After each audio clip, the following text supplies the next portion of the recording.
Welcome back. So today we're going to be discussing the 78th Separate Engineer Battalion of the 29th Infantry Division of the Soviet Union. They are the most recent addition to Enlisted as an event squad, and they are very interesting.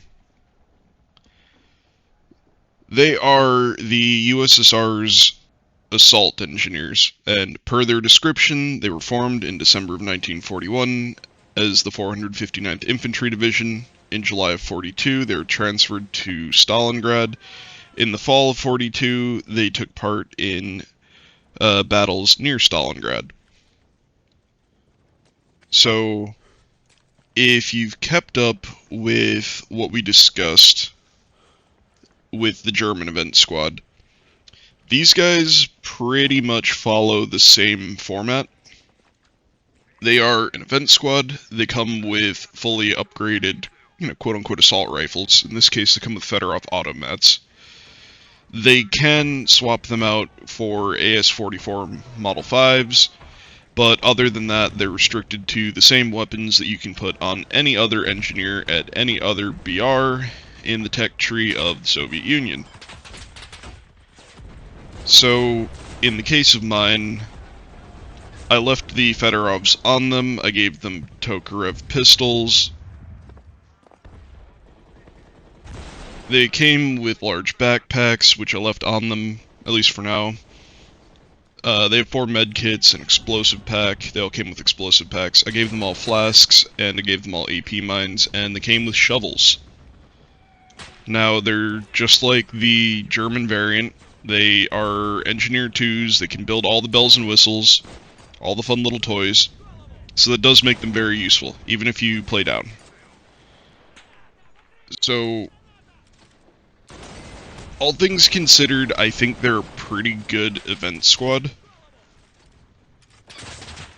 I think that they probably have the same value as their German counterpart, but the competition in assault weapons for the USSR is more stiff than it is for Germany. When it comes to Russia, you can take Fedorovs or you can take AS-44s, and both of them are very effective, and they kind of fill different niches, but at the same time, you can take the PPSH-41, and it's just as viable as both of the others, and it really just situationally depends on what you want a squad to do. Now, if you were going to go about taking the PPSH-41, you could not run this squad. You'd have to run an assault squad. Likewise, the RD-44 is absolutely cracked, and you can only put it on machine gun teams, but it is so good that it makes your machine gun teams a very viable competitor to your engineer teams. So, when I was running my games, I was running one squad with the Fedorov automat on, this engineer squad. I ran another engineer squad parallel to them with AVT-40s, I believe. They might have had some AVS-36s in there as well, because both of those are options that you can put on every single engineer. So, in addition to that, I ran my paratroopers. One of my paratrooper squad has Fedorovs, the other one is AS-44s. I was primarily running the one with the AS-44s just to use them as a stand-in to show off the weapon. And I don't remember if I spawned them at all, but I was also running an assault squad with PPSH-41s. So, the moral of the story here is you have a lot of good decisions to make when it comes to playing high BR Russia. They have a ton of options, and because of that, I think it gives you more competitive decisions on what you want to bring when it comes to this squad than, say, Germany. Like, with Germany, you're choosing basically between, do I want to run Sturmgewehrs or do I want to run Sturmgewehrs? Because the MKB, the MP43 and the Sturmgewehr, they're all just like a linear upgrade on one another, where it's essentially the progression of one weapon over the years as it got better. When you look at Russia, you've got the Fedorov, right? The Fedorov will do just fine in close range. The maxed out Fedorovs that you get here, they do 12.6 damage at 10 meters, 9.8 at 100. They shoot at 600 rounds a minute, reload of 3 seconds that is, 52 by 17 for recoil, and a 25 round magazine. Now what this generally means is that they're going to be more effective at range, but they're still very effective at close range. If you look at them by comparison at a fully upgraded AS-44 Model 5, it does 9.6 damage at 10 meters, so it's doing less at 10 meters than what the Fedorov does at 100. Likewise, it's also shooting at 660 rounds a minute, so marginally faster, like 10% faster.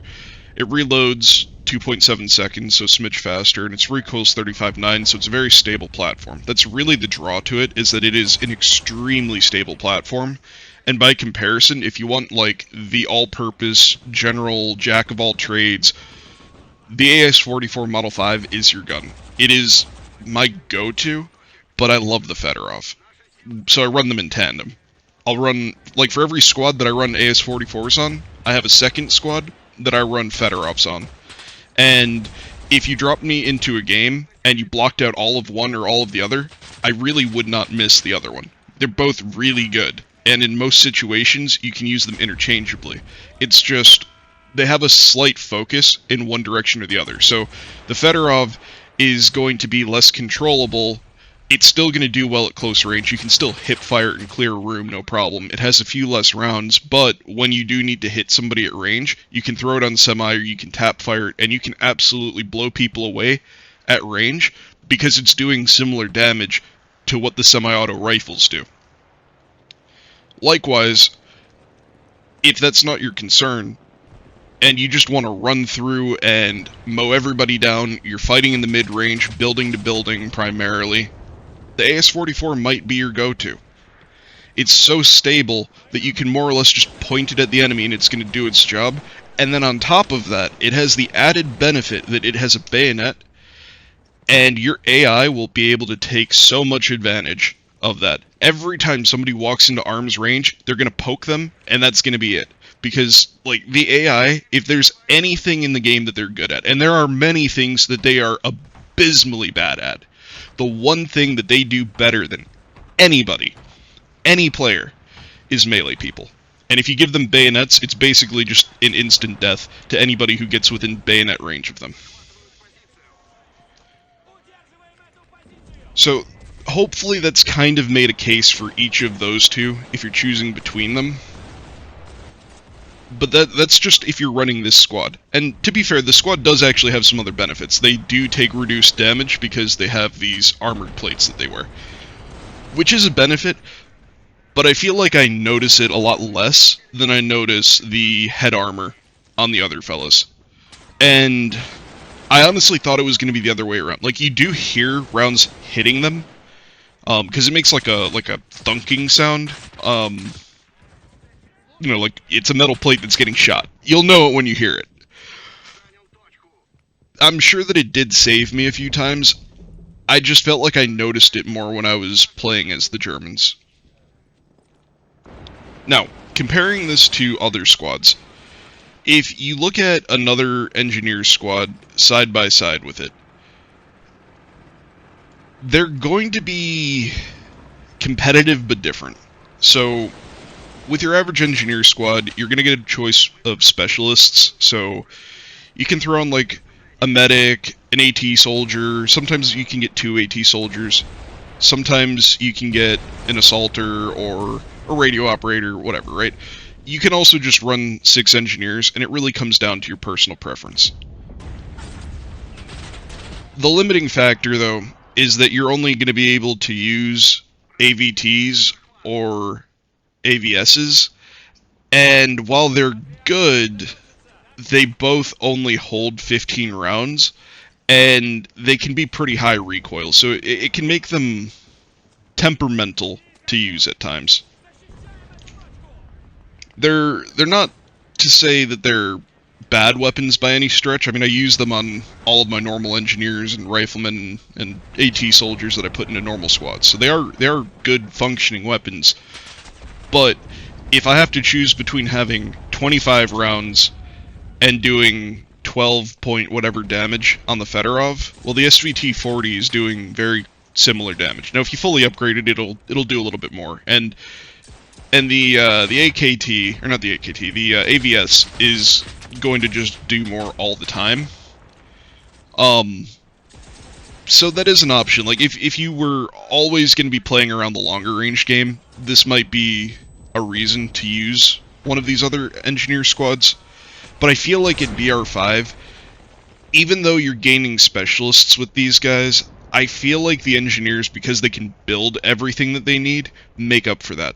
Like, yes, having a guy running around with a Panzerfaust is going to be more practical most of the time than building a Pak-40. But at the same time, even if you don't run them, even if you run like the new event squad, you're still getting a 6-man engineer team that can sit there and build a Pak-40 and blow up a tank. So it's not like you're completely missing out on the capability the way that an assault squad would. Now, if you look at them against a normal assault squad, I think that's where things become more interesting.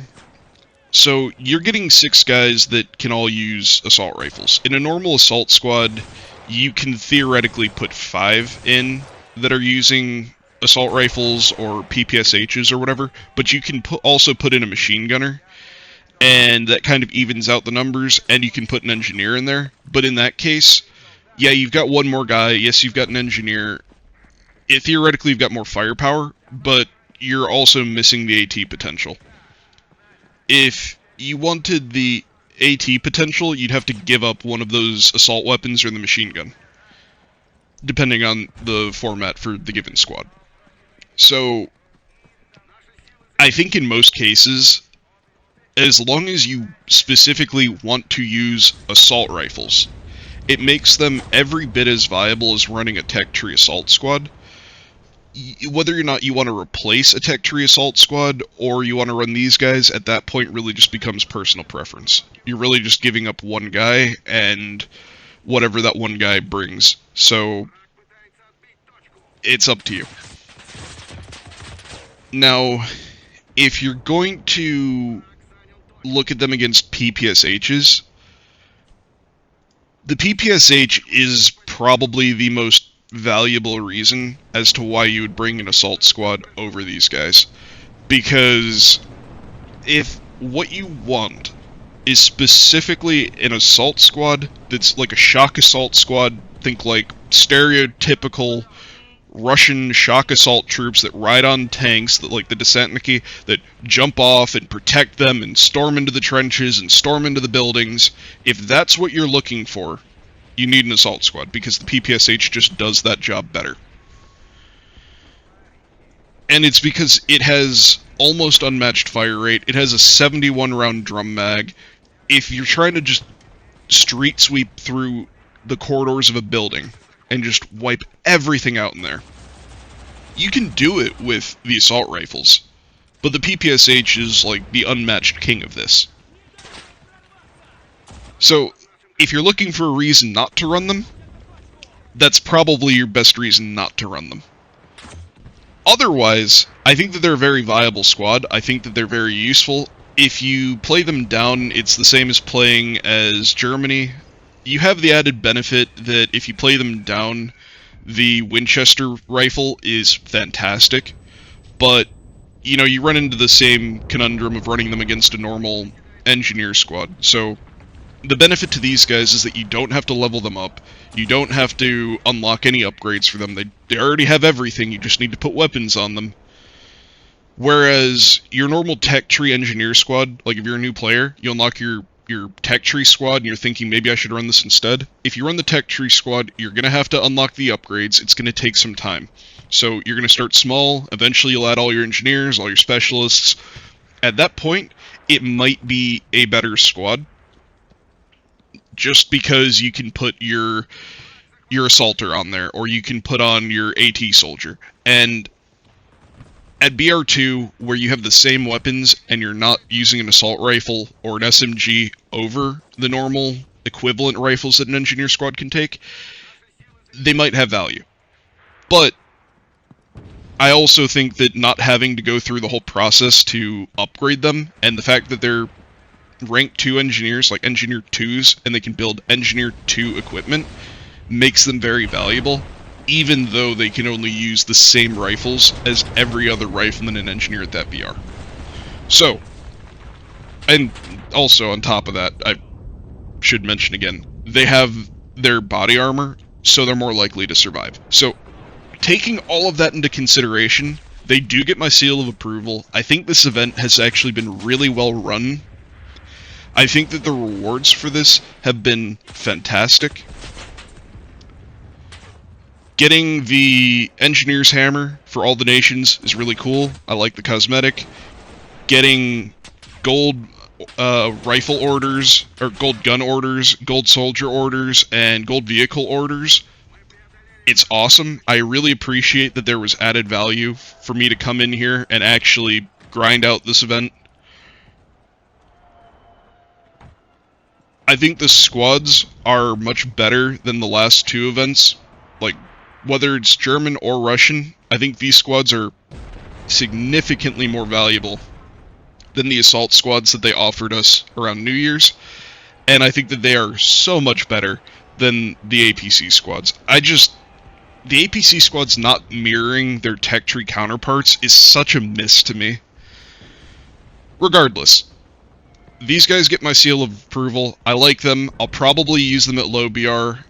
I definitely am using them at high BR. I do have a lot of other options though, so I might swap them out from time to time. Machine gun squads, for example, for Russia are awesome, and sometimes I like to bring like 2 or 3 of them, just because of all the different options that I can take, because I do have the premium belt-fed DP squad, and I like to bring them out. So, they get my seal of approval. Let me know what you think down below. Have you got them yet? You still have time to get them if you haven't, so don't worry. Just, make sure that you're playing the game. As per usual, get out there, kick ass, take names, and win your games.